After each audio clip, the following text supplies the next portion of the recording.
We're We here. made it. Hi. I'm sorry about Hey. that. Everything was all set up and then my computer went super laggy. So here we are. Welcome to Dungeons and Dragons 5e Episodical Campaign.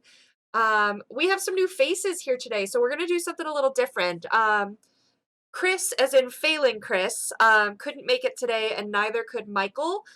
So I brought in two members of our new cast, and they're going to join us for a little conversation today. So we're going to talk about the D&D races and classes, the ones that are available just in the player's handbook.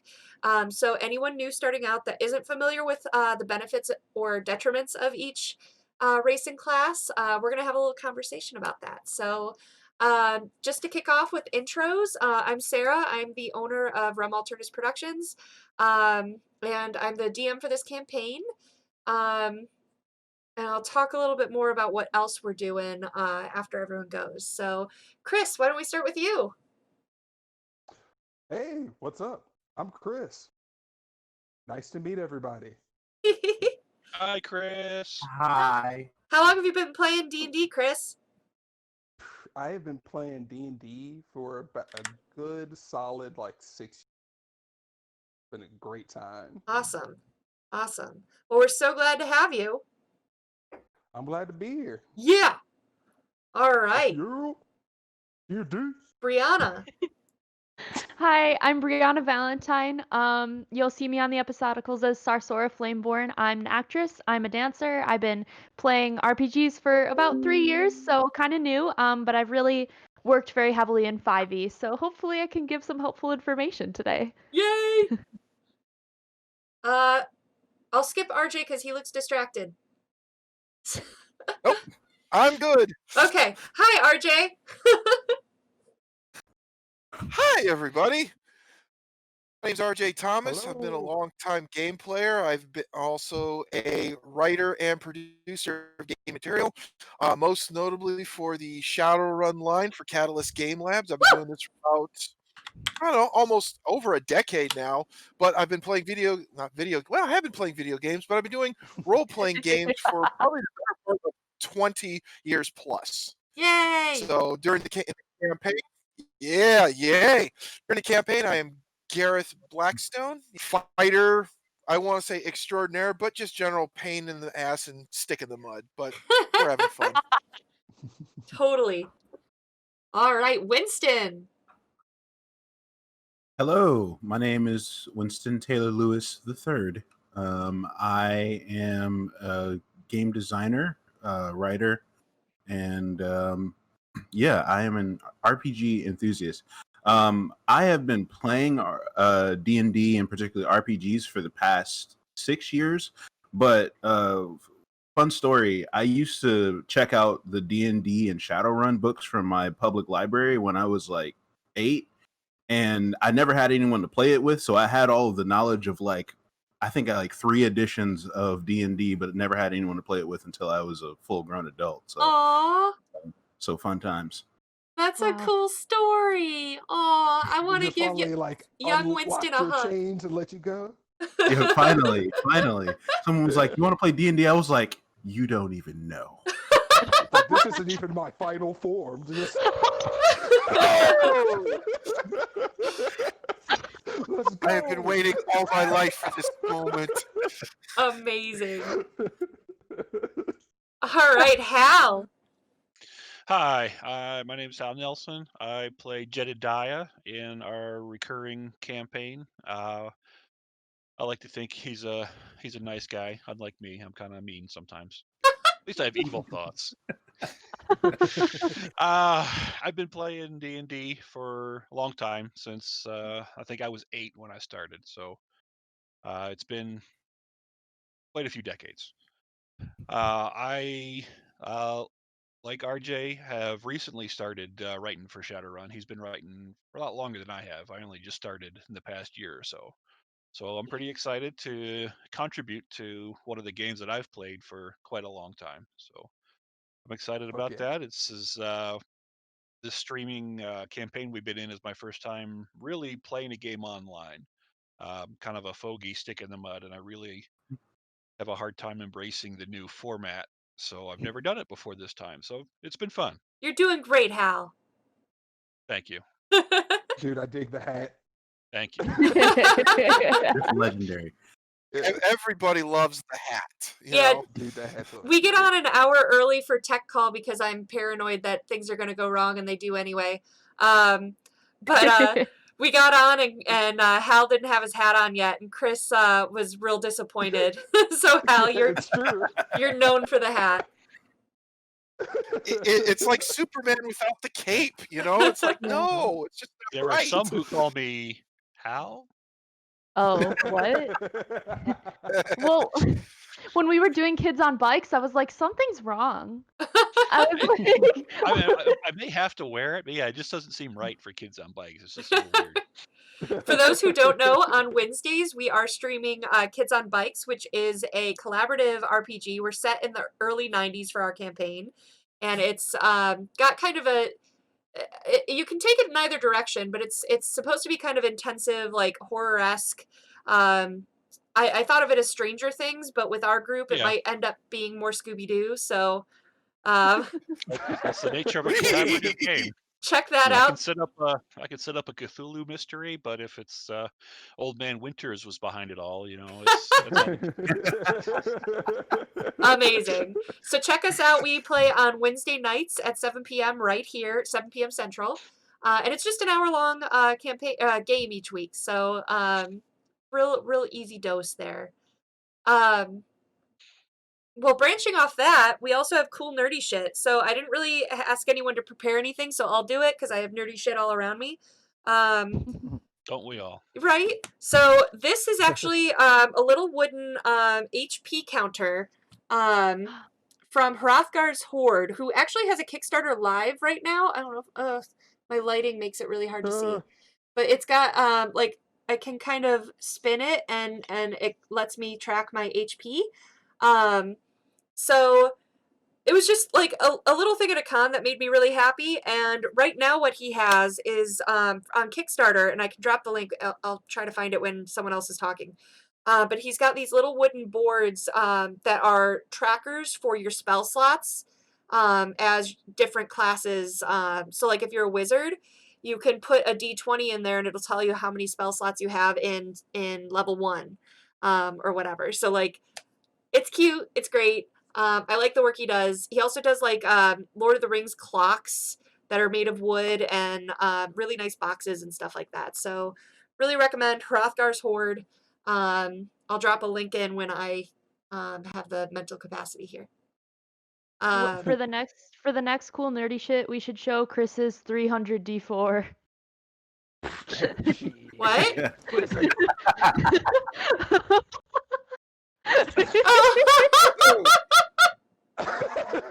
That's I yeah. got Great dice for everywhere. and preventing home invasion. So much for brings home security. In other news, Aaron is amazing. He already dropped in the Kickstarter for Hrothgar's Horde. Thank you. Nice. So in other news, we still have our tracker at the bottom for our double the donation through Kyle. He was in our Chicago Shadows trailer, which by the way is releasing in the next couple weeks. If you want to see it early and you want to watch it with the cast and crew, check out our Patreon. I totally brought up our Patreon because my fiance designed the art for it and it's really cool and I want to show it off to you. Yay. So this is our Your Patreon. fiance or the art? I mean, both. So you can join the copper, silver, or gold level. We also have a couple extra levels for like if you want to game with us and stuff. But this gets you access to bonus content. We're doing an extra D&D game once a month, which is really fun. We just recorded our June episode a week or two ago, and it was called The Wild Sheep Chase, and it was chaos, and it was great. So doesn't take much, $2 a month to help support us at the minimum, and you get all the bonus content. So check that out. Thanks, Aaron, for dropping in all the links for me.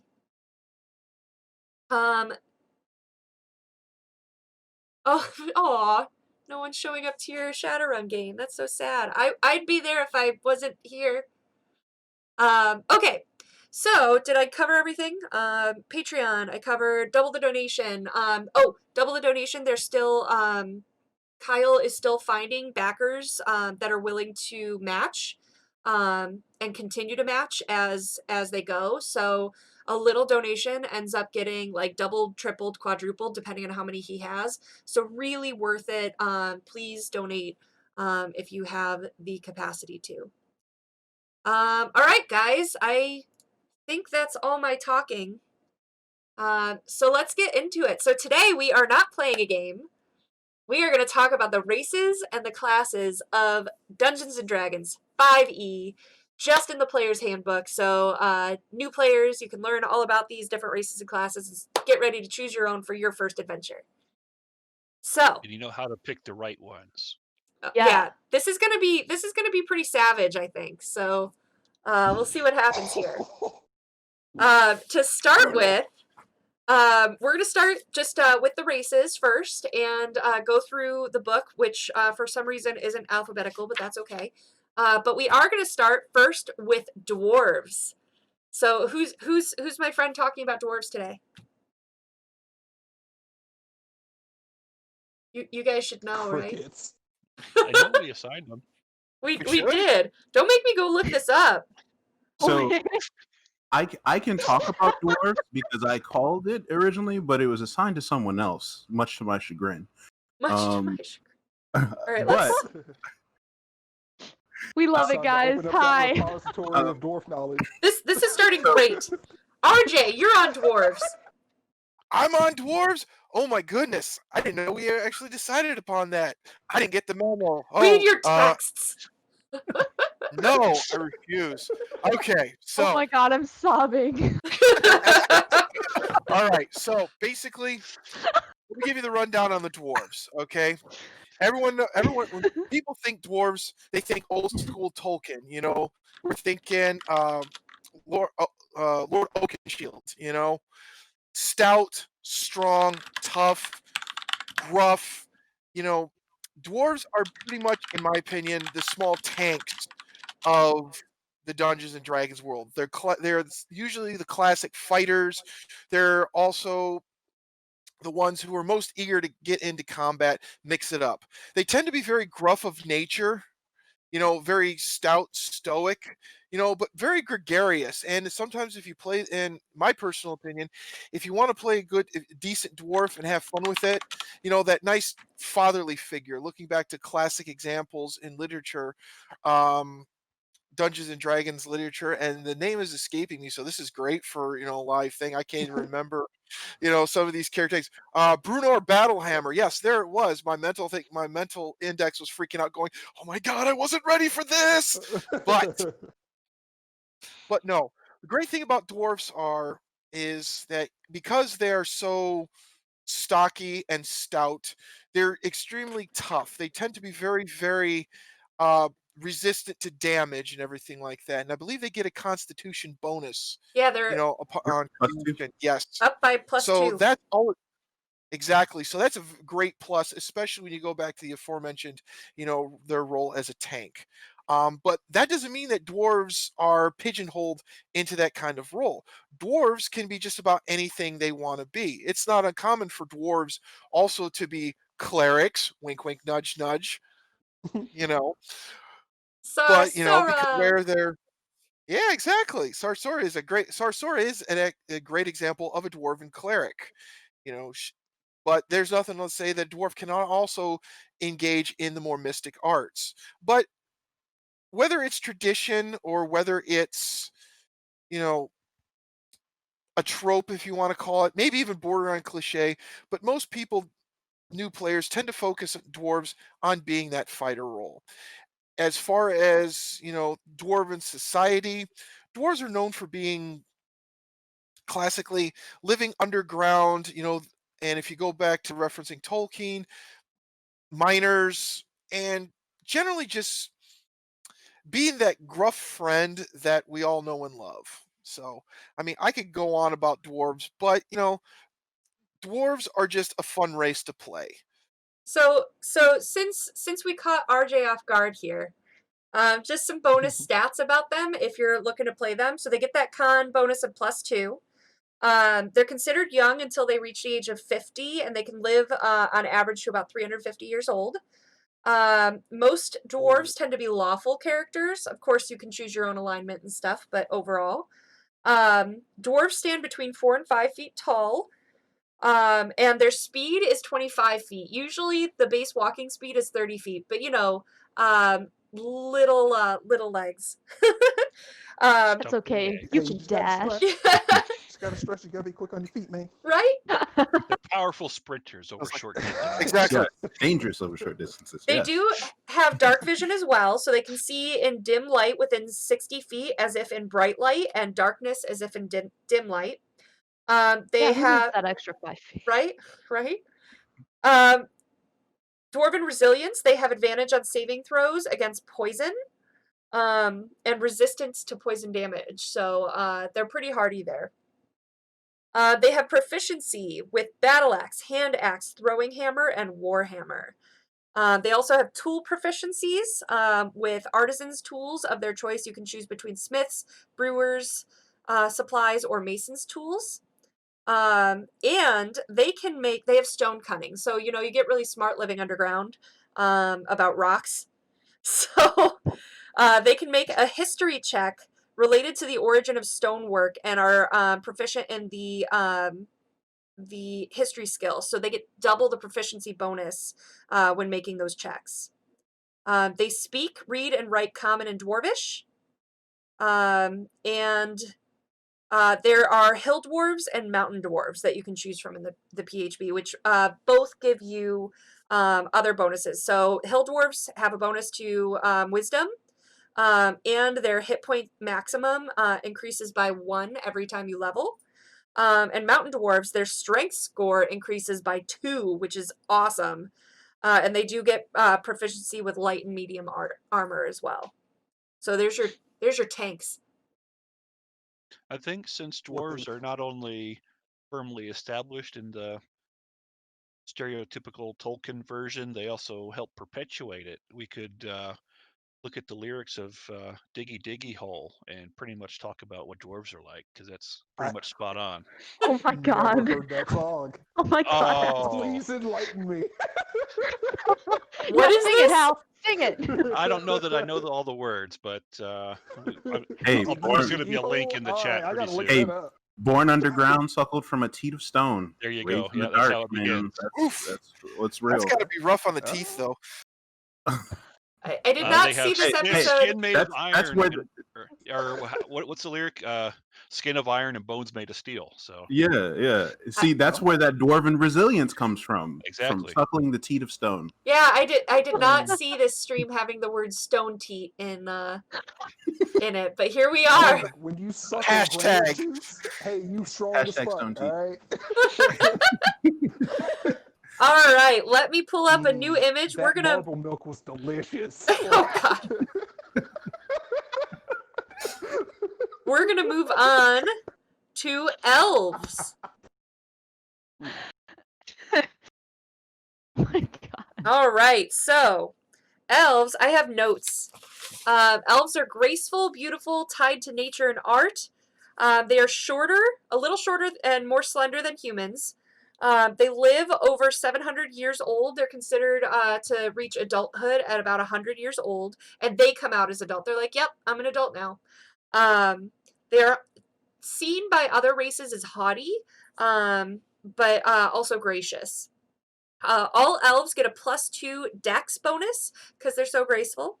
Their walking speed on standard is 30 feet, so they have to slow down a little bit for their dwarf friends. They have dark vision as well, and they are proficient in perception, so they just see everything happen around them. One of the things I think is really cool, they have Fae ancestry, which I totally want to dig into at some point, and I want a Fae adventure. But that Fae ancestry gives them advantage against being charmed, and they are immune to being put to sleep by magical spells. Elves trance for 4 hours, so that's their equivalent of sleeping for 8 hours. They just are in a light meditative state, so they're semi-conscious for that, which is cool. And they speak Common and Elvish. There are 3 types of elves. So there's high elves, which there's 2 types of those high elves, which one type is more haughty, reclusive, and superior, where the other is more common and more commonly seen, and they're friendlier. But they get a +1 to intelligence. They have proficiency in longsword, short sword, short bow, and longbow. They get 1 wizard cantrip using their intelligence modifier, and they get an additional language. So whatever history you're building for your character as an elf, you can easily be like, yeah, mine has hung with dwarves. They speak dwarvish or whatever. Another kind of elf is a wood elf. They tend to be reclusive and distrustful, but they have a +1 bonus to wisdom, and the same fighting proficiencies. So longsword, short sword, longbow, and short bow. They're a little faster. They have an ability called Fleet of Foot that allows them to walk at 35 feet so per turn. So they're a lot faster than those dwarvos. And they also have Get wrecked. yeah. Hey, that's no. Do not try. No, that's just no. Don't be picking on the dwarves just because they're short. They I'm also seeing the digs there. They also have Mask yeah. of the Wild, so they can attempt to hide, even with minimal like hiding spaces. They're like, oh, it's rainy. I'll just hold really still, like Drax, and maybe they won't see me. Finally, Get a leaf and put it in front of their face. Yeah. I'm camouflage. they can try. And the sad part is that works. Yeah. Damn it. The elves that live in the forest are probably high more often than even the high elves. Thanks, Hal. Thanks for I that. can see purple. Why can I taste purple? Everything's purple. Finally, we have the Drow. So these are the dark elves. They live underground. They tend to largely worship Lolth, which is the demon spider goddess. And they are a matriarchal society, which cool. I'm going to go into the alignment in just a minute because conversation. They have a +1 to charisma because, intimidation. Their dark vision goes up to 120 feet, so they're really good in the dark. But they, in opposition to that, they have sunlight sensitivity, so they have disadvantage on attack and perception when they're in daylight. They do get bonus spells. At first level, they have Dancing Lights. At 3rd level, they get Fairy Fire. And at 5th level, they get the Darkness spell. So just for being a drow, you get bonus spells. So even if you're a fighter, you have some spells. And they are proficient with Rapier, Short Sword, and Hand Crossbow. So the part I'm really excited about, this was just announced by Wizards of the Coast. So Dark Elves, drow have been known for being evil. Like forever. Drow, that's just what they've been. So Wizards of the Coast just announced that for orcs and for drow, they're going to be changing the lore so that they have a choice of neutrality of their alignment, just like every other race. So they're like backing off from being like, these races are inherently evil. Given our current state of the world, they made that call. Race lives matter. What was that? Like over, like orc lives matter. Orc lives matter. Orc lives matter. So I'm really excited about this. When I read that, I was like, "Go, you guys!" So anyway, that's my spiel on elves. What do you guys think of elves? Arrogant SOBs. There, I said it. Yeah, Come at. They're a perennially popular race to pick. They are. Everybody loves Legolas.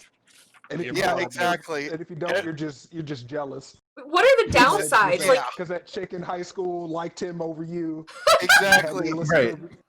And talk about Orlando Bloom every time. Uh-huh. And fucking like why can't you be yeah. like Orlando? Gosh. I know. Yeah. Yeah, exactly. And I've actually heard people says you're either elf or you're not. And I'm like, Oh, you little arrogant little.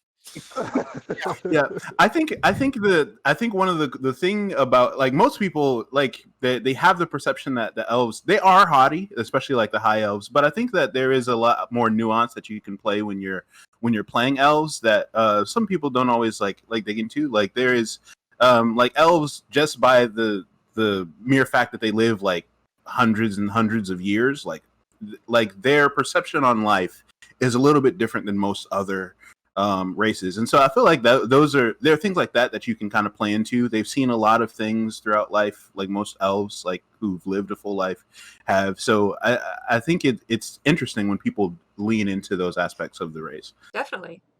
That Yeah, was so thoughtful and insightful. yeah. That happens sometimes. Meanwhile, the rest of us are like, Legolas, bitches! Well, let's face it though. There are certain sects of this gaming community who do tend to kind of either min max or edgelord and stuff like that. And elves are usually, when in fantasy games, are usually at the top of those lists. And it is kind of sad because they do offer a lot more opportunities for actual role playing, like I said, because of their long lived life and Mhm. everything like that. But there's also times you just want to stabby people. So Yeah. hey, whatever works for you. Well, and I think if you're new to getting into fantasy, like a lot of the new players that I've played with, they tend to choose elves because it's a little different than human, but not totally out of their element. Yeah, And and you've also they're good at everything. and So yeah, Yeah. and you've got the influences, like the popular culture and media and movies and stuff like that, and that's what a lot of players tend to draw from first. I don't know how many times as a game master in any game there's like, hey, I want to base my character, and then mention someone from a movie, a comic book, whatever, as their basis, Right. and that's perfectly fine but I do encourage people to like delve into the lore, delve into what the background of your character is and what their race and stuff is, because make it your own. yeah. Yeah. Ryapel said downside to elves, they're not a human variant, so they don't get the feat at level 1. So I mean, we got to give poor sad humans an advantage somewhere, but we'll get there. This is like, just you wait. I hate my own race, damn it. I'm detecting a bit of hostility here. I want to be something cooler than human. All right, let's move on to nothing cooler than human. hard disagree. Hard disagree. Okay, I have a feeling this might devolve into a little bit of self-therapy session. So, Sarah, how do you really feel about this? Fuck my life. All right, halflings. Let's hit little people. Yes, let's hit little people. That doesn't sound right at all. I'm gonna edit this out and call you out on it, Hal. We are just like right up against the line of good taste. Well, with some of them you do want to hit though, because Flint can be pretty annoying. Yeah, let's be real. So halflings. I don't know if we're gonna use the H word, but everyone knows what they're based on. Straight out of Tolkien. D&D over its editions have distanced themselves from hobbits. They can't call them that anymore for obvious licensing reasons, and I think Copyright. as of this edition, I think, or maybe it was fourth, but they no longer have hairy feet even. So I don't think going barefoot is even a halfling thing anymore. So Hard pass. If I can't have bare hairy feet, I mean, why play a halfling? It's like, that's table flip worthy right there. It's like, what? Nah, flip. I'm sure you can do it. It's just not a thing. Stone. Yeah. Mechanics wise, if you play a halfling, you get a bonus to your dexterity. They are small size and therefore a little bit slower than people with longer legs. Something that I learned in doing the research for this, the small size doesn't mean what it used to mean in third edition, where you do less damage with your weapons and whatnot. So that's kind of cool for this edition. The halflings, as a tendency, tend to be lawful good, happy to content themselves with their hobbit holes and loving things that grow, and all of that is all still true.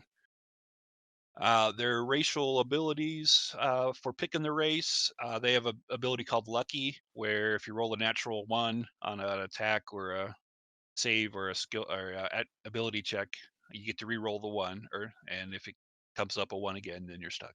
That's really nice. It is. They are naturally brave. I guess that's probably comes with the territory of being smaller than everyone. You're just used to everyone being bigger than you. The way that manifests is you get advantage on any savings throws versus someone trying to frighten you. And also, all halflings have something called halfling nimbleness, where they're able to dart through the legs of bigger creatures. And in the rules, usually you can only do that with friendly creatures, but halflings are small and nimble, and they can dart through the space occupied by enemies. Flint in our campaign right now loves doing that. Yeah. All the races, I believe, come with subtypes you can pick from. And in the case of halflings, there's the Lightfoots and the Stouts. Lightfoots have bonus to charisma, and they're naturally stealthy. They're allowed to attempt stealth checks when they're hiding behind bigger creatures. It's usually you need more cover than that to do a stealth check. And the Stouts have a bonus Constitution, and their extra ability is a resistance to poison, both on advantage on the savings throws. And when they take poison damage, they only take half damage. Ooh, a little like the dwarves. I think the resistance to poison damage, I don't think the dwarves get, so that's even better. I gotta say, I have a lot of fun with the concept of like a halfling barbarian. Like, I am wee, but I am mighty. Like, Yeah. Your ankles are getting destroyed. Like, Yeah. wrecked. Your kneecaps are gone. I DM'd a campaign where one of my players, she chose halfling barbarian, and she was the most fierce, no nonsense halfling that I've ever met. It was a ton of fun. So I highly recommend 10 out of 10. Would do Awesome. again. it's such a fun combination. I can do you one better. Well, I should say one better. That's horrible. But I had a member in one of my old D&D parties who played a halfling monk. And I'm just kidding, and I won't say anything about anything, but let's just say that short, between the legs, and flurry of Stunning blows. strike. And a speed and bag. let your message go from there. Yes, and every time she would do it, she would always go, "Hadouken!" That evokes some memories from a particular scene in Dumb and Dumber, in which Yes. I will leave that for you guys to Google yourself. Oh God. All right, Yeah, we everyone. can't do all the work. Who's ready to zone out? Yeah, I see there's a comment in the chat Uh-oh. about using big two-handed weapons as a halfling. I was surprised to see that there's just no penalty whatsoever. You just do it in this edition. So there you go. Halfling with a greatsword, bigger than the halfling. Like Yoda with the lightsaber. I just want to imagine all this for a second. Like it's Well, bigger, like holding it at the end, and if you obviously have not seen Bleach or Final Fantasy, or Rurouni Kenshin. Come on. Yeah, I was people. gonna say, like, that's very heavy anime vibes. Yeah, I know, right? And I'm good with this. Confirmed, D&D is an anime. About it. Okay, Studio Ghibli, get on it right now. Elves No, are your I'm natural calling effete Madhouse. Shinji protagonists. Yes, Yeah, Madhouse, definitely. 100%. Give me Madhouse. all right, everyone zone out while Chris drones on about humans. Oh, I see. Dang! Hey, Boring. What's wrong with being human? How did You they know even how, like- evolve to be the dominant race when they can't even see in the dark? I know, Exactly. right? Because we're fucking awesome. Where everybody else is innately in tune with, the weave and suckling like marble milk and like having hairy feet and whatnot. Humans get bonuses to everything. Or straight off the rip, hey, I can lift it. Yeah, hey, if I have a strength of 10, your strength's 11 now, motherfucker. Look at this. Boom, Yeah! upgrade. You kind of slow a little bit. You need to read a book. Boom. Look at that. One intelligence. You got everywhere. All of it. All day. You need one, you got it. Right? So, hey, I can't see in the dark. But that's okay. I am a beacon of social change, justice, and acceptance, right? On behalf of We get humanity, all these no. extra language. Oh, dude, in D&D though, they're everywhere. We get along with everyone, right? Well, yeah, right? Yes. Except other humans. But Except yes. other humans. But yeah. Yeah. Oh, and then variance. Variance is where it's at. All right. Because this is what sets you apart. Instead of just being good at everything, you get to be focused. Like, hey, I need a strength and a constitution, and then I want to be able to swing the sword really fucking hard. Variant is for you. Get that great weapon master, baby. Look at that. Get that +1 strength. Get that con. You're a barbarian now, baby. Let's go. I feel like I'm being sold on this. You know? should be. Hey. And if you're not a human, you're doing it wrong. Oh! It's over. Everybody shut the Someone book. get a mic and drop that sucker right now. Well, this concludes our episode because clearly there's no other choice. Yeah, we're done. It was great, people. Competition is over. Chris, Yeah. if you are not a variant human in this next campaign, What are you playing, Chris?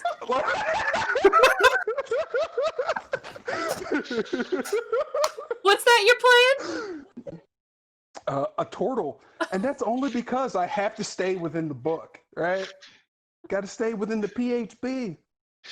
I can only work with what I got. Amazing. So you get a lot of pluses with being a human. It's Mhm. like God just felt bad for you, so gave you some advantages. Oh, Oh. here comes Everybody the else shade. can like do dancing lights, and they can like, oh, look at this. I can like step on rocks and not get hurt. Yeah, no. Instead, we get to be wise and charismatic. See, humans just aren't typecast. That's why. Humans Oh. are adaptable. Like, they can be anything. Like, if you see, that's the whole thing. We have ingenuity because I don't need dark vision if I can create lanterns and light bulbs and whatnot. Come on, son. What he said. So You can got the a fire- magic elves. They're like, I don't want to see in the light, or I don't want to Yeah. see in the dark. Fine, I'll cast light. Yeah. Here we go. Yeah, but here's the that's thing. true. Yeah, that fireball that elven mage might do, yeah, that's great and powerful, but I got a siege engine behind me. Oh, really? We need to bust down the wall of this castle? No problem. Hold my ale. Give me some wood, give me some timber, give me some string. I will come up with a way to breach this wall in the most crazy, insane way possible. That's humans. You guys get built-in bonuses or built-in tricks and tools to get through some shit. We have to use our minds and band together and use our friends and allies to get over things. So y'all, I know you can see in the dark. I'm gonna put my hand right on your shoulder. You're gonna lead me through this cave, man. We're doing it together. Or I can put you on my shoulder. Either way, we good, right? and if humans want to be casters, they can learn. They can be wizards. Chris, I cannot wait to play with you. Likewise, we're gonna have a great time. All right, guys. Gonna move on. So I'm breaking my own rule. I'm gonna skip the next class or the next race because we're gonna save that for the end of this little area. Because Uh-oh. Brianna You're scared. and Hal have some feelings about Dragonborn, so we're gonna come back to Dragonborn. But Battle Royale. for now, we're gonna move on to Gnome. Gnomes. Okay, so gnomes are they're small sized race, kind of like halflings. Unlike halflings, they're not coming right out of Tolkien lore, so they're in a larger mythological cultural context. Actually, gnomes were made up. They don't have a traditional mythology that they're based out of, so they're not the garden gnomes that you see with the pointy hats and the white beards. Right. But I like those. Well, you can have one that looks like that, but they don't all look like that, and most of them don't even. Yeah, we if you- shouldn't be gnomists. Yeah. If you play a gnome, you get a bonus to your intelligence. Most gnomes are good aligned. I mentioned before they have a small size, so like the halflings with their short legs aren't any longer, so they also go 25. They have dark vision, and their racial ability is that they have a resistance to magic that messes with the mind. They have advantage on intelligence, wisdom, and charisma saves against any magic. The two subraces that the player's handbook has is forest gnomes that live in the forest and rock gnomes that live underground.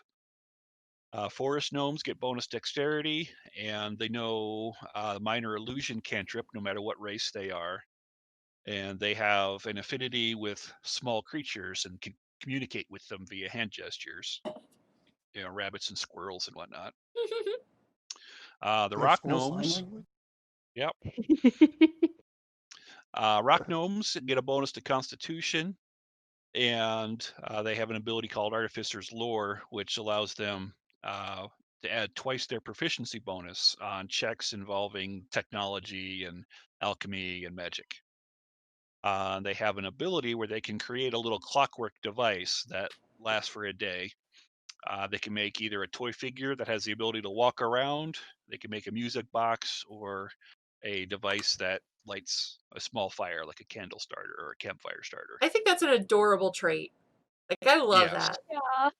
Yeah. Different versions, gnomes in D&D have gone through some evolution, and in the forest gnomes and the rock gnomes are kind of acknowledging the different kind of gnomes that D&D has had before. Particularly in Dragonlance, they had the Tinker Gnomes, which were the technological clockwork masters, and that kind of got latched on with in not Warhammer, Warcraft. The Warcraft gnomes perpetuated and expanded that. So that's kind of like what the rock gnomes are. If you're coming new to D&D but you know Warcraft, that's what they're more like. Whereas the forest gnomes are more in touch with the nature and fairies and kind of elf-like in outlook. Awesome. I honestly, gnomes are like, for no good reason, they're the race I skip over in the book. Like, I've never played one. No. I totally should. Yeah. I didn't know they had squirrel sign language and like tinderboxes and shit. Man, that's awesome. Just making campfires and like chilling with squirrels, like teaching them sign language. Squeaky, Awesome. squeak, squeak, Yeah. squeak 'em. One of the most awesome things most awesome magic items in the Dragonlance setting you could have something called a gnome stopper. It was a magic wand or a rod, I forget now, but you point it at a gnomish device and it just stops working. Oh, okay. I thought it just stopped. No, I was about to say, dude, this is getting dark. Yeah, that's a oddly specific spell. That's like Well, I wanna know- Yeah, pretty genocidal looking at magic. Yeah, item, I'm right? gonna say, what wizard got pissed off by gnomes and how that made them want to create something like this? That's like, whoa. I'll tell you what it was. They were at their magical college, and their gnome roommate kept making music boxes like late in the like very early in the morning at like 2 a.m. And they were like, you know what, I'm gonna stop this motherfucker. And so he just created a spell to Yeah. cancel all the music boxes. That's precisely what it was. And it was Don't just look a little. Yeah. Don't look it up, but that is the lore. Don't look Yeah, it up. Don't Google I it. heard that same story, and that same wizard like failed their finals the next day, and since then blamed all gnomes since then. So it's like gnome vendetta. Oh, this Yeah. could be the D&D version of Meet the Robinsons, where they do chronomancy to travel back in time, where that guy turns into the big bad evil guy. I feel a nice little one shot coming together here. I was channeling more of Baron Unterbite from the Venture Brothers, but yeah, that all works too. My God. Hey, same difference, right? Yep. All right, Kender guys. Mage Kender Mage knows what Tinker Gnomes are, because if he knows what a Kender is, he knows what Tinker Gnomes are. The Tinker Gnomes clockwork devices are like a hazard to everyone around them. That's why it's useful for them to just stop. Mm. All right, guys. Next want to make clock. up in our adventure here is half elves. Woo, half elves. All right. Hey guys, it's me So- again. You know all that stuff I told you about humans? Boom. Hey, you know what? If mixed babies were so cute was a race, this would be it right here. Plus 2 to charisma off the rip, just for existing. You're extra cute. Look at that. Boom. People just like you. You know that Fey ancestry that our girl over here was talking about? Yeah, I got that too. And then you get 2 additional points to put in any set that you like. You're immune to sleep. No one can make you do that shit. You sleep on your own time. You know how great that is? Just like, hey, go to sleep. Not today. Wait a second. Give me another 45 minutes and I got you.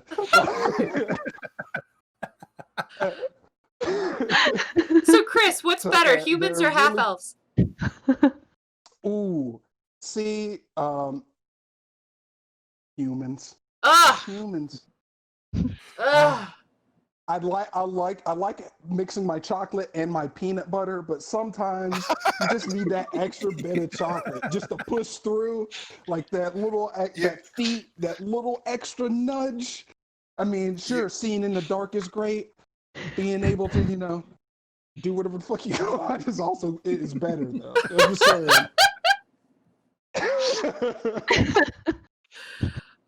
I agree. Ryan Bell says we need more of this man on this platform. Hey guys, it's me again.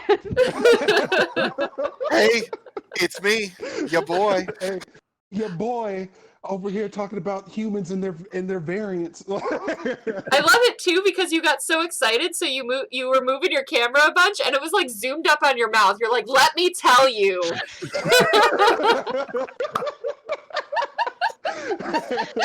I just want to say that you need like a pulpit or something like that, and with like a player's guide in one hand, it's like, let me tell you about Dragons.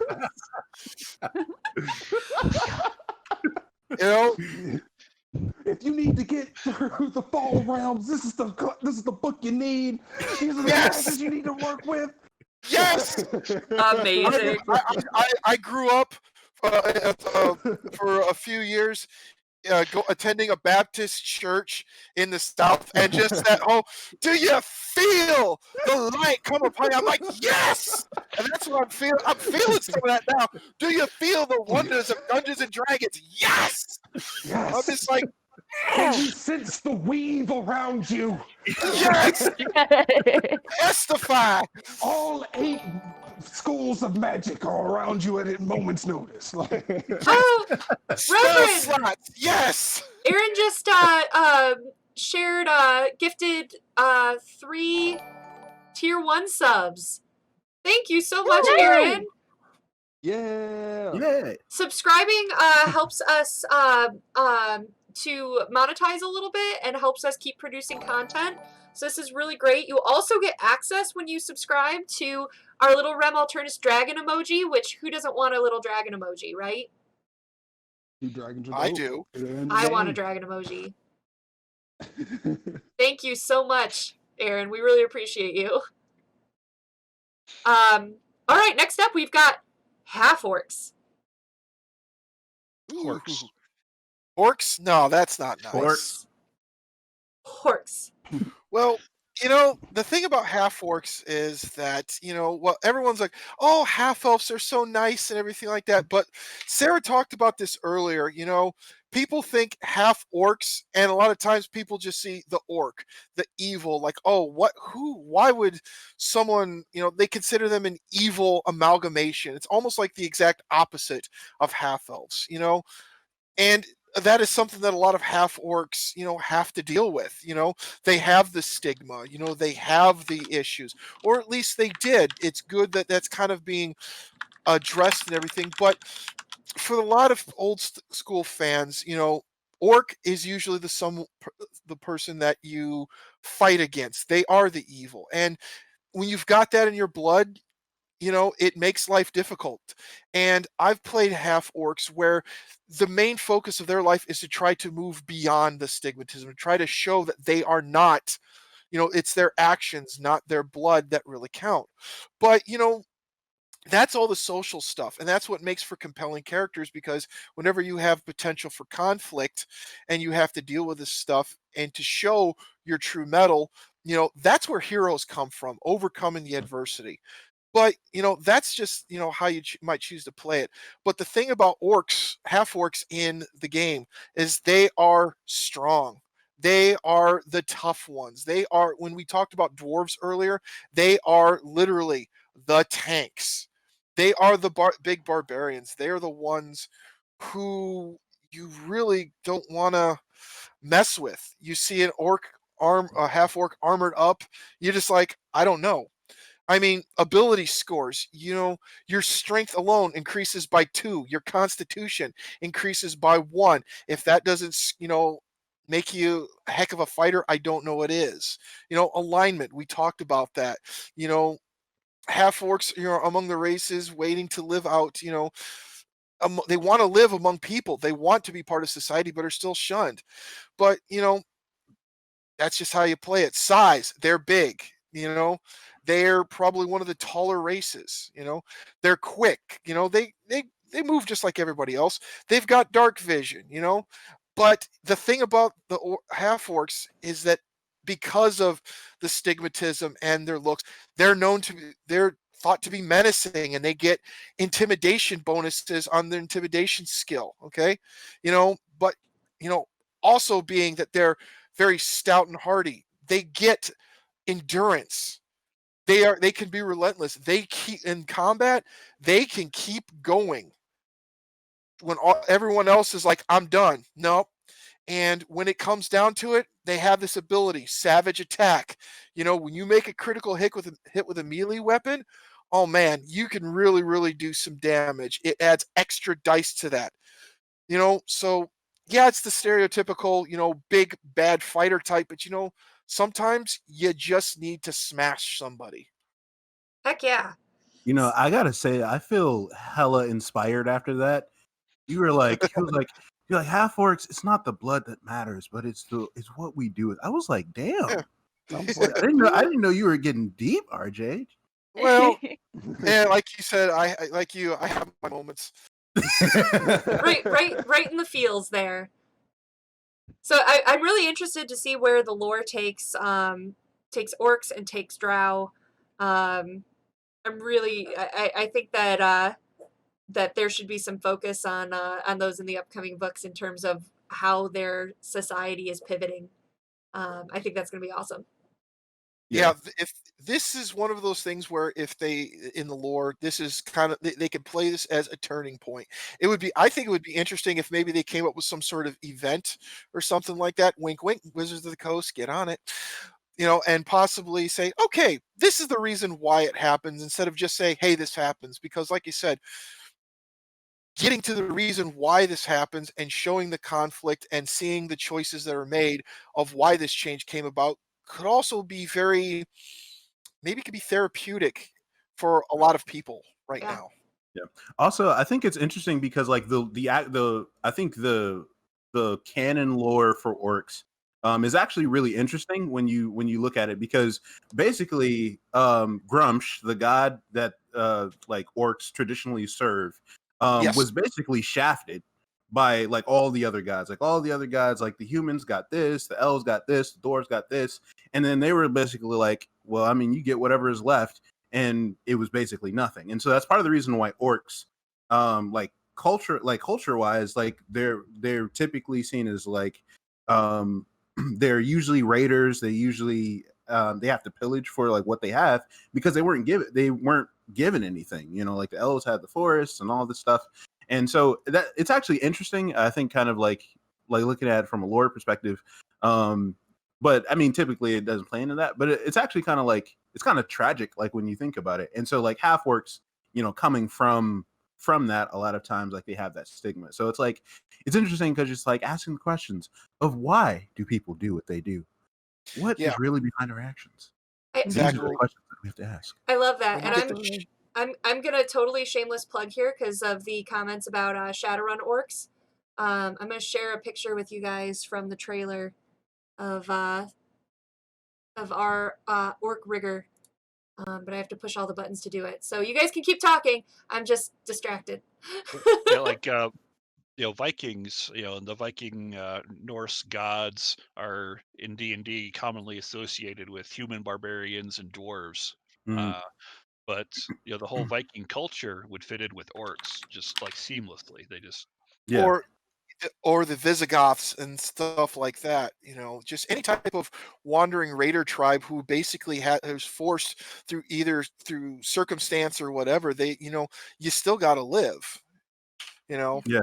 And when you're forced into certain roles and everything like that, it becomes easier sometimes to deal or embrace that as simply as a matter of survival. And when generations pass and everything, and there's nothing, and culture, that's all they know, it can be very, very difficult, to break out of. Right. And Kinda orcs like don't black really like. people. Yeah, I was gonna say they don't have like generational wealth that's like passed on to them. There's not like a generational business or something like that they have. And then everyone is just like, yeah, fuck those guys. Yep. that Yeah. monastery is full of gold and monks who can't fight. Hell yeah. Right. Yeah, Our- we got to eat. Here's Like, here's our oop, helps when I put the size in the right way, but here's part of our orc face. So she's in a motorcycle shop. She's badass, and yeah, Oh. our orcs are hot too. Shut up, Aaron. but What did Aaron say? he said, but green. Shadowrun orcs are largely not green. We have kind of a celebrity friend in the Shadowrun community who plays who's Bull the Orc Decker, and he's like, I can't get past the green. So now we're saying like that he's greenest. And he's so we've been making fun of him, and now everything here is about green orcs. Once you go green, you never go something that rhymes with green. Once you go green, you never go unseen. There you go. There it is. Awesome. All right, thanks for humoring me while I showed off. All right, so our It is next your channel after all. Yeah, right? I do what I want. But let's move on to tieflings. oh boy, here we go. So I'm about to talk about something that I'm really fucking passionate about, and that is sexy magical devil folk, because that is Oh, who yeah. tieflings are. People with horns are stupid. They are a little bit horny. So tieflings, first and foremost. So tieflings they have infernal ancestry. It is important to separate infernal from abyssal, because there are devils and demons. Those are, or devils and fiends. Those are two different things in D&D world. But tieflings are they're typically humans infused with with infernal blood. So whether like having like devil parentage, or like back generations ago, like a human made a pact with a devil, but they have infernal ancestry, and their appearance shows as much. So they've got horns. They have some of them have like the fanged teeth. They have a thick tail, coming out of their backside. Because of their hellish origins, tieflings, they have to develop strong personalities.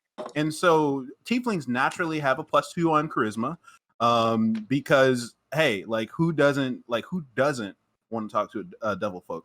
Well, most people don't want to talk to a devil folk, and that's why they've got to have strong personalities, because most tieflings, they have to be personable if they're going to connect with other people in society. So they have natural charisma increases. They have the base walking speed of 30 feet, like most people. They also have dark vision, like most of the non-normie classes in D&D 5e. I'm now calling humans normies from now until forever. Hey, we're exceptional, all right? Okay, normie. Okay, +1. So they have everything.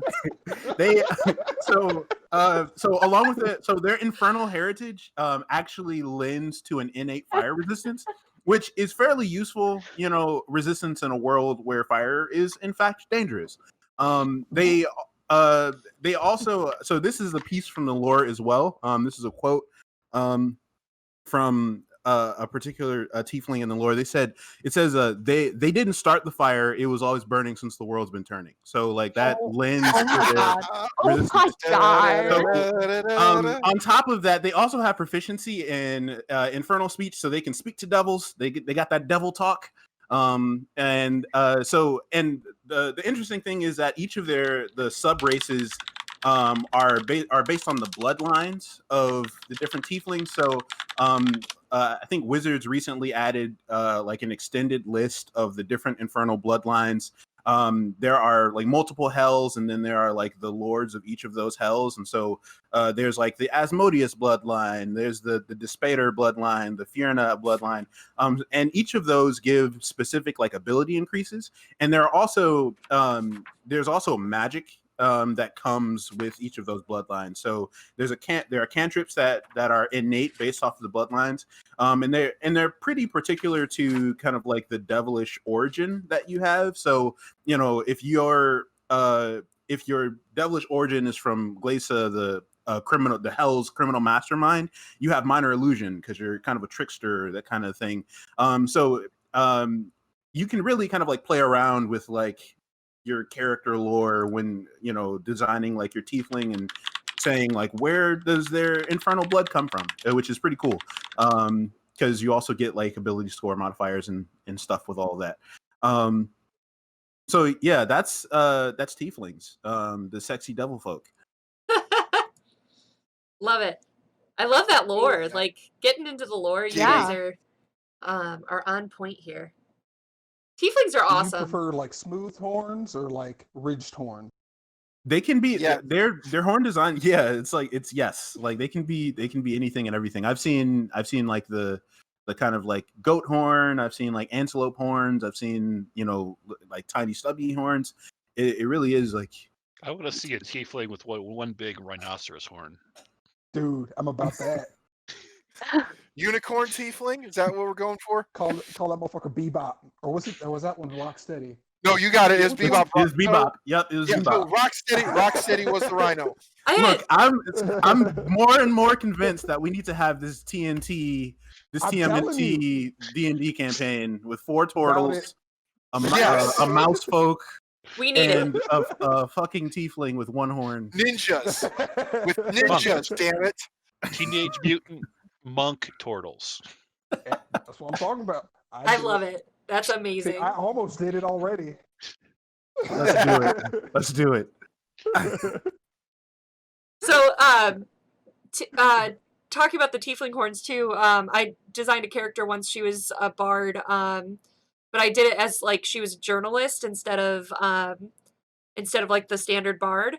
So she was writing the tales of her her adventuring party, but I had her horns kind of flow back like it was hair. So it was like Oh. a hairstyle, but She made just of had horn. hard hair. Huh? She just had hard hair. Hard hair. It never flowed in the breeze, but like it was always well styled. So like an 80s hairdo. And ruined. Just Not using how I an entire remember the can of 80s. Aquanet every day. Just Yeah, I was about to say. Like I just woke up. I woke up like this. Hashtag no That's filter. still stuck from I woke up yesterday. like this.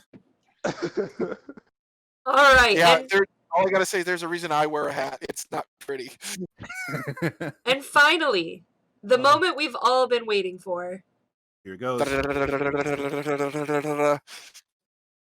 Classes? Dragonborn. Hello. Oh, I thought we were just gonna skip them. Nope. No. Brianna, take it away. Hello, folks. I'm here today to tell you about Faerun's Lords and Saviors, the Dragonborn. Here we go. Yeah, let me just. Let's go. I thought I'd start out with a quote from the player's handbook here. Dragonborn are stupid. No, That's here's what not- it says. Hal, I'm talking. Okay. Born of dragons, as their name proclaims, the Dragonborn walk proudly through a world that greets them with fearful incomprehension, shaped by draconic gods or the dragons themselves. Dragonborn originally hatched from dragon eggs as a unique race, combining the best attributes of dragons and humanoids. Some Dragonborn are born as faithful servants to true dragons. Others form the ranks of soldiers in great wars, and still others find themselves adrift with no clear calling. Now, these are freaking amazing specimen, okay? Like, they were shaped by the gods and have the best attributes of humanoids and dragonborns. These Goliaths are 6.5 feet tall. They're 300 pounds. They are thick as hell. They've got talons. They've got scales. They walk on 2 legs, so they're like always upright. Yeah, and they carry salmonella.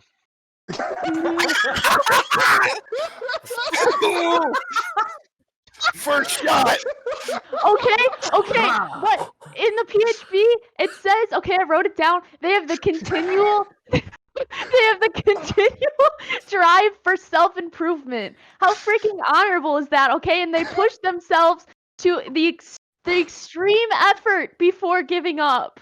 The extreme effort. If that is inspiring, I don't know what it is. And they get these cute nicknames when they're young, like hold up, like Oh, you Climber sweet summer and child. Earbender, and like that's so cute. And then, and then they have like really cool names when they're older. Okay, so like in terms of stats though, you get like a really nice +2 to your strength. So you can absolutely wreck somebody, but you do also get like a +1 to charisma. So you're not just like a boulder, like you also get some really cool personality, and like they really love to be in their clan, and everybody in their clan supports them, and it's so You know what nice. else has nice personalities? Is people. What? I know. But Dragonborn are like people, but cooler, because they're dragons. They're almost like people, yeah. They're like Oh my dragons. But okay, get this, Hal, okay? See, Get I'm this. about that, Hal. Get this though, okay? They have this really freaking cool thing called Draconic Ancestry, okay? And you get a breath weapon. You get, based on what dragon was in your lineage, you can spit in a freaking 5 by 30 foot cone. If I don't brush my teeth, I Acid. have a breath weapon too. No, but listen, do you You know spit who else has acid, a Hal? breath Do you spit weapon? fire, Hal? Do you spit cold, Hal? Do you spit I know poison? Gylon Hal? spits fire. I was gonna say, Yeah. like, mixtapes. Like if you've heard about mixtape, you know I spit fire. So Listen, I'm lots of- saying, Winston over see, here lots is of minstrels that can spit flames, fire. Like, Okay, but literally, okay, look, seriously though, like it already starts out at 2d6 damage, and when you get to 16th level, it's 5d6. just from your breath weapon. And hold on, let me check. Is that a bonus action? I don't know, and I'm not gonna research it, but it's fucking cool. So please. I think that's the quote of the session. I don't know, and I'm not going to research it.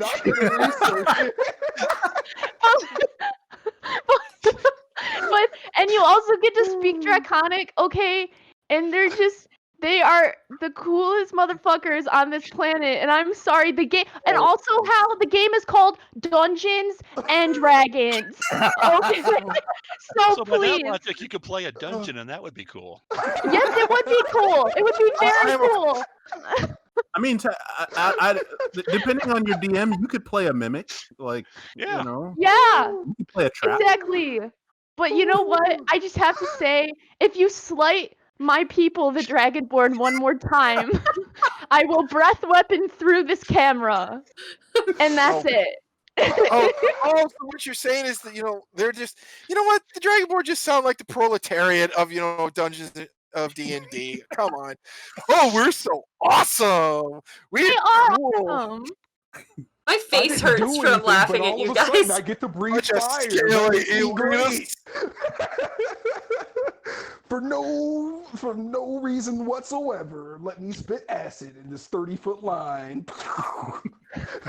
Okay, Normie. Someone. That's fun. Hey, I get through that same adventure without all that jazz. But it's like innate. It's so cool, and like they could they'd be like, "Okay, guys, step back. I got this," and just. Oh yeah. Why even bother having a party? Just send a Dragonborn in. Yeah, a Dragonborn is a whole party in one massive specimen. It is so cool. I love Dragonborn. Are you like a size queen? Like, you mentioned how big they are like 3 times.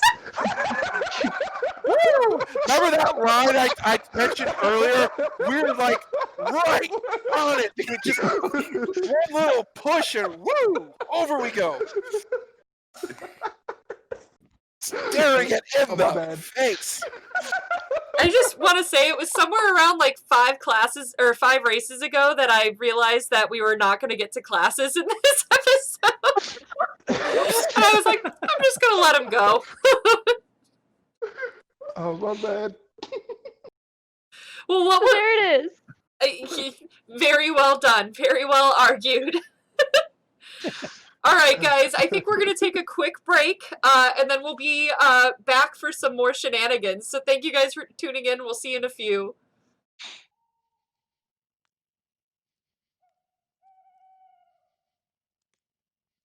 Hi, everyone. We are back. Chris is walking around vertically somehow, but he'll be joining us in a second. And now everyone's talking about Campaign 23. Campaign 2, guys. Smart asses. So welcome back. We made it through all the races somehow in the PHB, but we don't have enough time for classes, so that'll be a separate episode at some point. So we're going to take the chat's recommendation, and we're going to go around and say our favorite races from non-Player's Handbook. So there's mention what book it's part of or something like that if you know, so that people can pick them up if they don't know where to find them.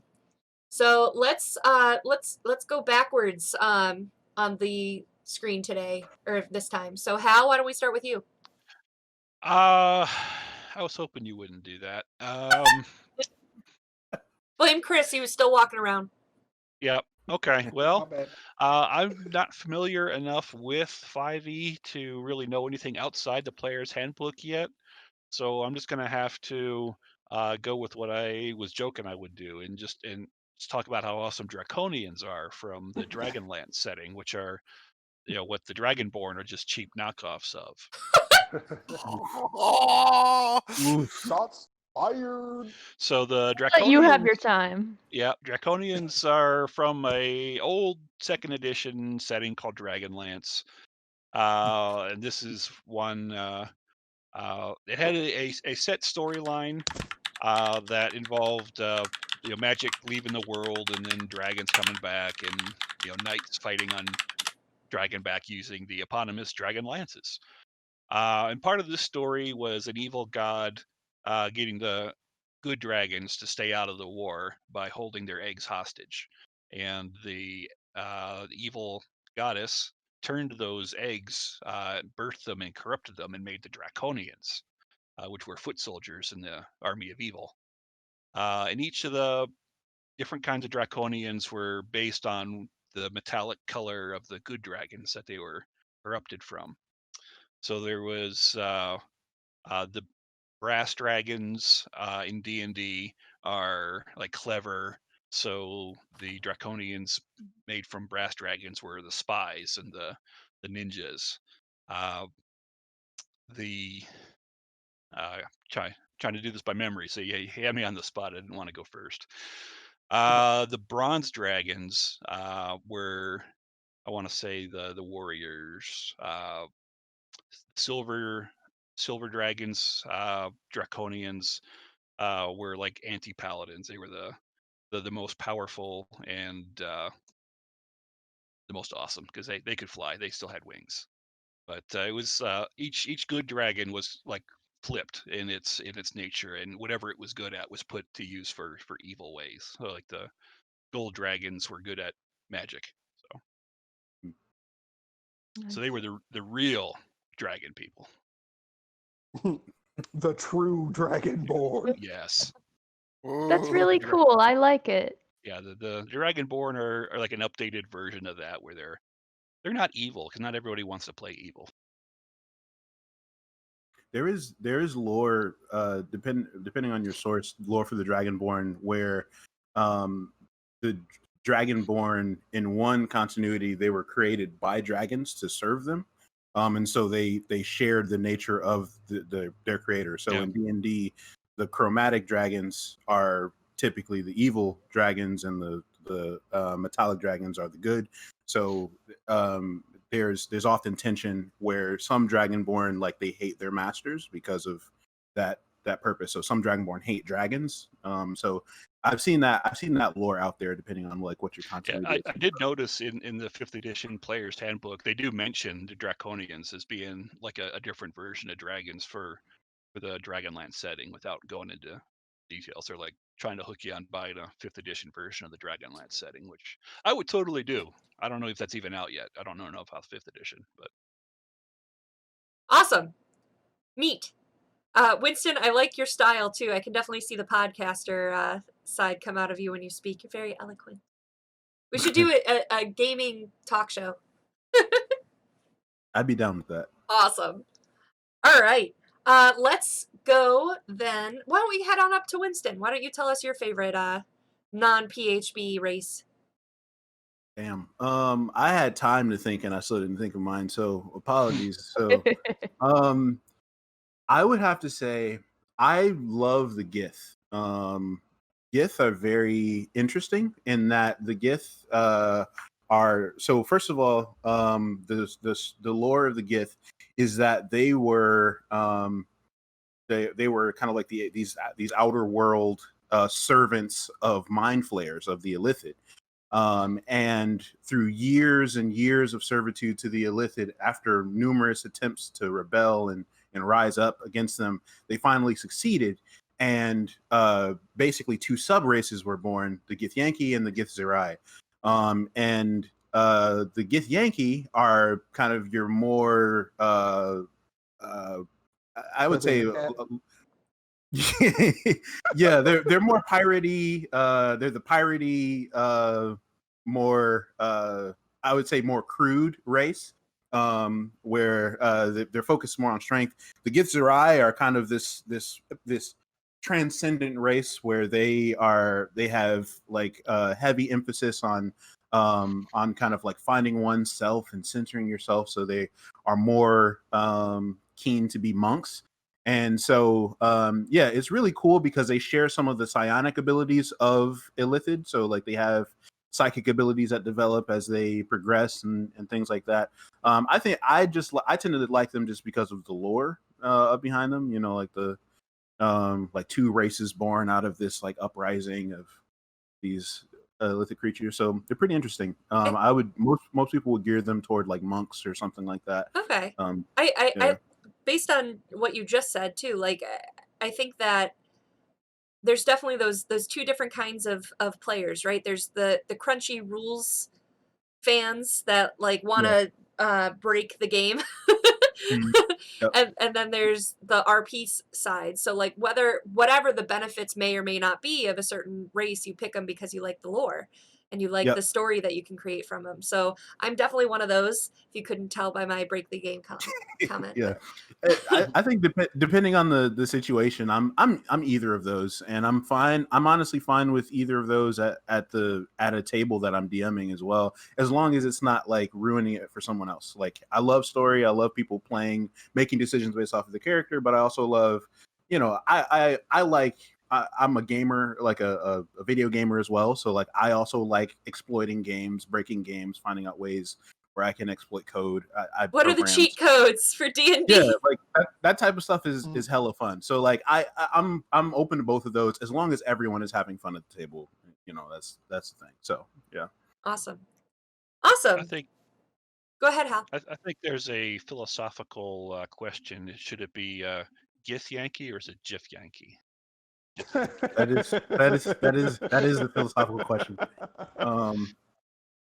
I don't know. Is it graphics interchange? Yes.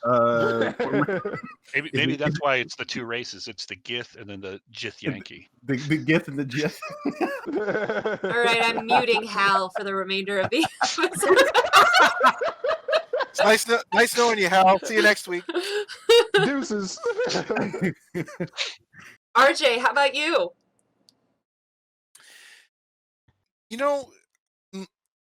I'm not really super up on a whole bunch of the D&D lore in terms of other races, but there was sort of a subset that really did kind of get me from the old. It started with the old second edition, with the way back Monsters Manual, and I always had a special place in my heart for lycanthropes.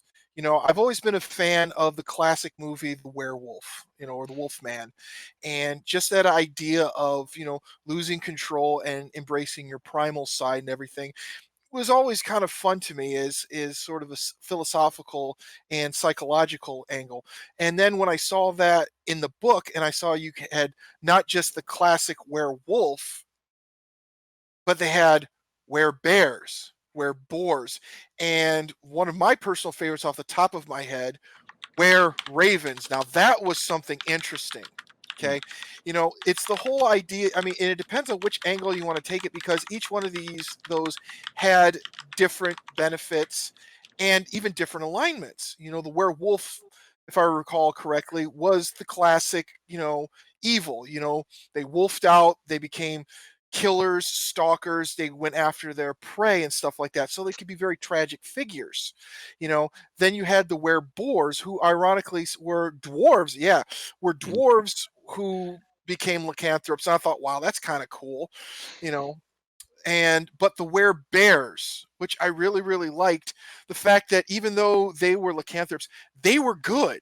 So basically the idea of you go to the classic gentle Ben. It's like, yeah, I'm a bear. All right, I'll either protect you and stuff like that, or I'll maul you. It depends on, how you come at me. And then you had the ravens, who were the scavengers and everything, who were the ones who were constantly getting into stuff, which I got the chance to actually play a were-raven. The GM let me kind of homebrew something in a Ravenloft game, and that was absolutely amazing. But I love the whole idea of not only being, an individual with either a curse or born as it, having that dual nature. And I love the idea of having to kind of play around that. Are you going to wolf out and possibly be detriment to your party? How would you fit into that? Do you hide this? Because let's face it, a lot of lycanthropes were thought to be evil and were probably hunted for various reasons. How do you resolve that within a party dynamic? And then you've got the standard stuff like, all right, this is going to be really cool because if I become a wolf, I get all these natural weapons and stuff. I get stronger. I'm immune to most weapons except silver. I did like how they kept that. Or in my case, playing the were-raven, the GM and I actually came up with this cool weapon that I could hold in my little birdie feet hands. and I would literally come swooping down on. But it was really fun to play. Of course, some idiot shoots me in the wing, and I was screwed. But I like the Lycanthropes because it's a D&D take on a classic, horror trope and idea, Mhm. and you could bring it in, the Lycanthropes in as potential allies, potential foes, or you could hit a player with the curse, and what do they do with it? Are they going to try to cure it, or are they just going to roll with it? So, So and all of this info is really great, RJ, but I haven't been able to get past your first sentence because I need to know how everyone pronounces lycanthrope. like I go with lycanthrope, but lycanthrope, lichen, whatever, it works. Lycanthropy. Yes, Lichen. I can't. thank you, Underworld. Ugh. I personally can't say, tolerate. I can't tolerate lichen because that's a primitive like life form, not a. Yeah, I personally I- say Oh, yeah, it's kind of like lycanthrope. boss. I get you. Lycanthrope. There you go. oh, it so we're is. I getting feel like you have to say that with your I don't- pinky out. Like, I don't actually say Your that. what out, Sarah? What was that? I feel like you have to 'Cause I think say I know what- lycanthrope with your pinky out because it's too fancy. Okay, you said, I think I know that's what you said. I don't know if it quite came across that way though. So I don't know what you heard, so. I do have a wearboard miniature that I yeah. have, oh, that is so cool. that I I've like used that. That's on neat. some settings. Hey, Aaron, shut up. He says, I Ooh. liken it to lycanthrope. Oh my god. I'm liking it. That Hey. goes in pun, joke, and meme. Muting that's- RJ next. Yeah, RJ, you got to remember that for a McHugh's promotional slogan. Oh, I'm notorious for trying to slip pop culture references and things like and puns and stuff like that in all of my writings. So far, I'm about head to head with my line developer on whether or not they make it into the final product. So it's kind of a constant battle of wits. Well, unfortunately, he's winning, but the war rages on. All right, Brianna. Okay. So this is a race that I believe in 5e is in Volo's Guide to Monsters. The Kenku! We love them. How big are they? So they're so small. They're small. They're so I love them so much. Like, Okay. how many Kenku would it take to fill up a Kentucky Fried Kenku bucket?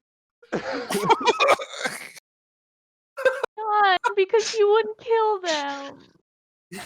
They're so great though. Okay, so I play Kenku in our one-off, so please subscribe to the Patreon because you'll see it. Shameless plug. Nice. So proud of you. Brianna's my favorite. Yay. Screw the rest of you punners. Oh. But so it says that they're haunted by an ancient crime that robbed them of their wings, and so they hop, which is awesome, like birds.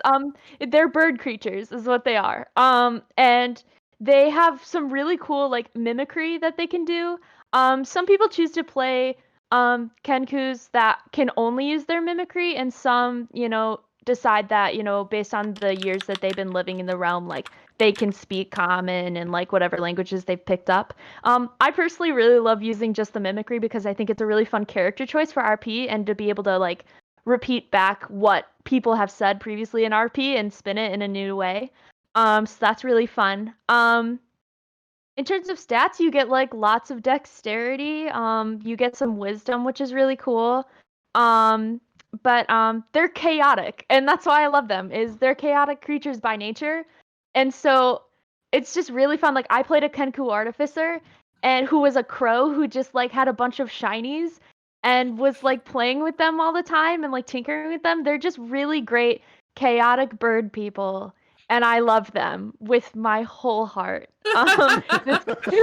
This is.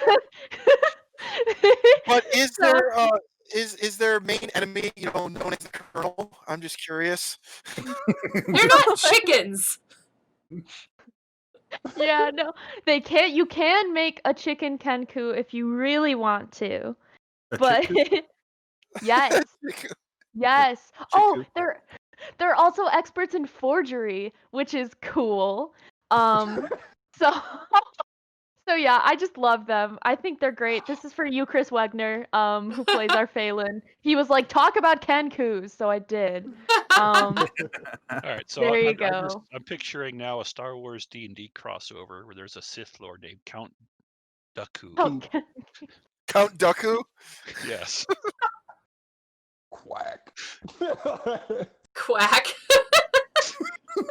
facing off the Yoda halfling with the great sword that we talked Yes. about a little Yeah, bit ago. lightsaber, greatsword.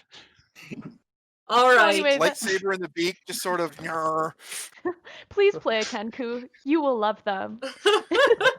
Amazing. Oh, I'm sure they're great with barbecue sauce. You know what? Get out. Done. Done. I just want to play my kenku and my dragonborn in peace.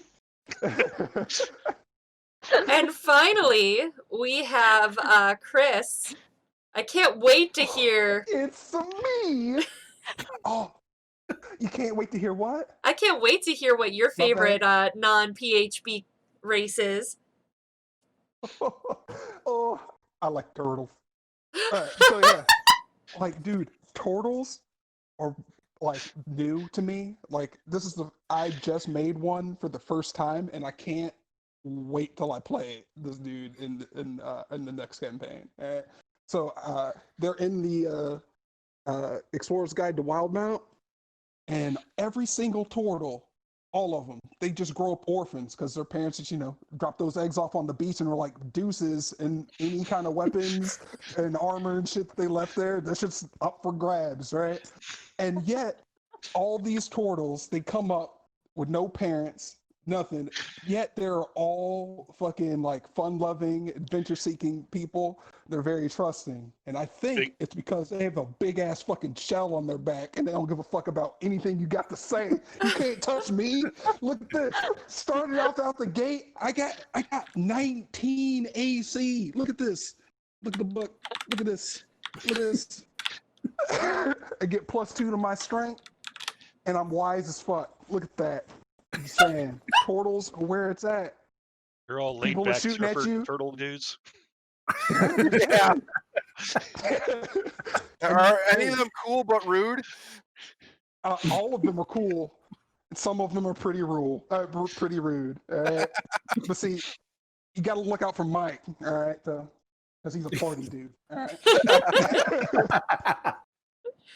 Yeah, but yeah, so they get like +2 to strength, get +1 to their wisdom, and yeah, you win all hold breath, like underwater contests. You can hold your breath for an hour. You fuck around and play games with me if you want to, toddler. You're gonna lose. Chris is going to be playing. Anytime. Chris is going to be playing a turtle in the next campaign after Lost Mines of Phandelver ends. And he was this close to convincing the rest of the cast to play turtles, and we would have the Teenage Mutant Ninja Turtles. It was very close. Very close. It was close. Yeah. Can I? Okay, I was gonna say for this next campaign, if you could swing it, could I maybe do a guest spot? I show up with like a mask and a whole bunch of blunt weapons and stuff like that, and just talk like, I hear you guys are going into a dungeon. I want to come with you. What's up, Casey? Yes, Mr. Jones. At some point, Let's go kill some evil. someone needs to make that campaign happen. Yes, I am a human vigilante. Yes. We've come full circle. Amazing. Yeah. We also have to have a bard in a yellow jumpsuit. Like, Yeah. Gotta have an April. So turtles. Oh yeah, the best part is that they can pull into their fucking shell, man. It's great. I mean, Okay, so all right. people are shooting at you with cannons and whatnot. You get to go prone for free, so they get disadvantage on that, right? And then you get +4 to your AC. Just, hey, I'm naked, level 1. I can pop in my shell and I have a 21 AC. Get at me. I don't know anything about anything else. You mentioned that you get like some of your party members with a higher strength, Dungeons and Dragons version of a fastball special. Bloop, toss, smash. Toss me. Well, I mean, you're gonna need a lot of strength though, because they're like 450 pounds. Ooh, I mean, That's what catapults are for, dude. huh? Catapults, catapults? man. I see you. I see you. Yeet See that you into human variance, combat. that human ingenuity coming into play yet again. I cannot Oh, yeah. wait until It's the all next coming campaign, together. guys. So yeah, so they make really good clerics and druids, and they get them. They're like the only race that gets to straight up be very good at being a strength based, because you don't need your fucking dex. Just like you could just dump that, put all your points into wisdom, and then you could just punch people for free, and then grab them and just do whatever the fuck you want to. Jump off a Amazing. ship and just sink to the bottom of the ocean and just hold your breath. You're gonna win. Like, what you got? Oh, this is turtles. why I think that turtles are the greatest. Look at that shit. Look at them. Are they so cute? Are they even better They're than cute and happy. humans? Yes. I will go ahead and say that they're even better than humans, because they too cannot see in the dark. All right. Just mount some lanterns on their shell. They're fine. All right. You're trying to sit here and say you don't need, nature, like primal forces of the universe. Like, oh, light. I don't need that. Fuck you. No. Who needs one of those 5 senses? Not me. Oh my gosh, that's amazing. All right. Well, we've got 10 minutes left. Anything anyone wants to say to sign up? Winston, why don't you tell us about your podcast? Yeah, so I am a part of a group called Sly Studios. We have a podcast called The Sly Guys, where we deliver the hottest of hot takes on all things nerdy and culture. And we put out shows every 2 weeks. They're about an hour and a half long, and we basically just talk everything from video games to anime to TV shows to movies. Yeah, it's all just like, nerdy shit, and a couple of friends, just talking about nerdy shit and our takes on things, with a little bit of a business perspective, because apparently AAA companies don't know how to fucking run their brands. Like, they fucking suck at like making stuff. Like, I don't get it. Why is there no competitive Pokemon game? What are you doing? Right? What are you doing, Pokemon Company? Anyway, that's what the Sly Guys is all about. You can find us on Twitter at Sly_Studios. We're also on Facebook and Podbean. Can you drop those links in the chat? Most certainly. Yeah, Danny just mentioned, and I was going to mention too, we've got nerdy shit coming out too. Maybe you guys can hot take on that. We would love to. Let's talk. Awesome, Let's do guys. it. So just to review, thank you guys for joining us. Talking about the races was really fun. A lot of laughing. My face hurts. And I can't wait for campaign 2 of Dungeons & Dragons Episodicals, where we'll have Chris and Winston joining us for the cast there. Next, got to PPK us just to get there. I mean, to get there sooner, I might have to. We're really close. Oh, we're not dead yet. Yeah. So Close, but we're not dead yet. Yeah, but RJ, you're Gareth's real tired. So join us next week, where we'll have campaign 1 back. And don't forget to check out our Double the Donation. Don't forget to subscribe and follow on Twitch and YouTube. And also don't forget to join our Patreon, so you can get bonus shenanigans with our cast and crew and watch parties and games and all kinds of fun stuff. So check us out, and we'll see you next week. Thank you, everyone. See you guys.